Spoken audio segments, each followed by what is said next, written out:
Escort oil change time. So, got me oil, bought a new sump plug washer. I'm disappointed, that I think is the original sump plug and it hasn't got a magnet on it, and the ones I looked at in the shop did have a magnet on it, but now I've taken it out I can't drive down and pick up the other one, so that's for next time. Note to self. So there's a new washer to go on there, new oil filter, and you know, you watched the last video that I did, I like to prime the oil filter with a bit of oil in there. Another tip, and I'll show you in a minute, because the car was, well, the engine was designed for a car that was front rear, so engine front, gearbox, drive at the back.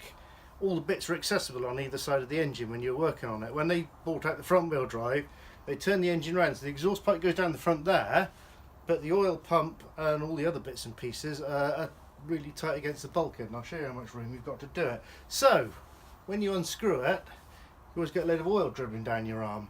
There used to be a Maker filter, and I think it might have been the Unipart one that had a magnet in it as well, which is really good, but the Unipart filter used to come with like a papery bag. So when you're going to take your filter off, break it so it starts moving, put an old bag over the filter, carry on undoing it, drops into the bag, minimises mess. It doesn't get rid of mess, but it minimises mess. So I'm going to try that that little trick on this situation. So I shall now show you underneath the car.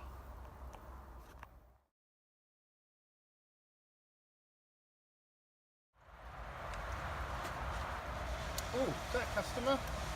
No, right, hang on, let's just let it go by.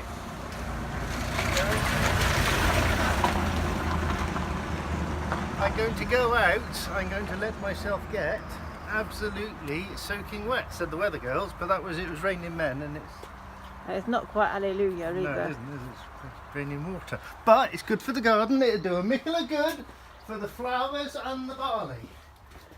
Who can name me that film? And if you can, then you're a god.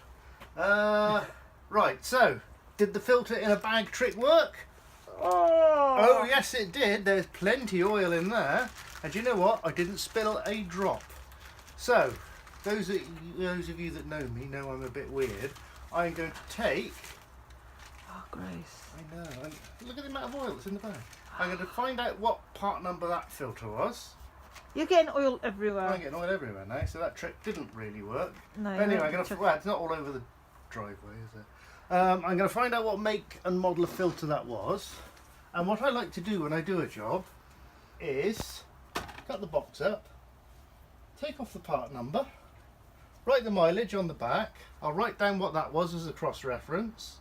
And then I shall slip that in there, and then if I ever need to order a part or whatever, I've got a I haven't got a Croft reference, have I? I don't even know what a Croft reference is. Is there such? Are we back on again? Sorry, technical error there, and I might not have filmed anything while I was under the car. So there might be a blank bit that says this was filmed under the car. Yeah, that was a nightmare. Not only was it tight up against the bulkhead, tight up against the block, but the starter motor was directly above it. So as you feed in the chain strap through, you've got to make sure you don't touch the terminals or disconnect the battery, but if you do that you lose the radio code, and I'm not sure if we've got that or not. So mission accomplished, started it, give it a while, check for leaks, dip the old oil, and we're good for 10,000 miles of service interval, isn't it? Right, okay then, well that's yet another job done. I seem to be doing more Ford Escort. You know, I've got a Humber and I drive it miles and miles and miles, and I want to do jobs on it, but things don't seem to be going wrong. Although, am I allowed to talk about this? No.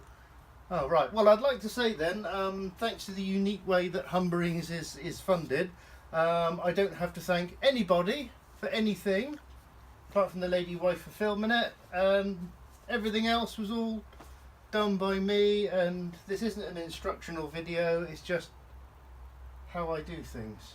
So I better clear all this crap up, haven't I? Mend some lawnmowers. Mend some. No, I've done them all. That's got to go off to be tested. Oh, we're going to look at those, but that's simple, isn't it? And that one over there. And a couple of tillers. and still waiting for a part for that. Briggs and Stratton, they're in a bit of a pickle at the moment, getting parts. So right, that's it done for now. Speak to you later. Bye.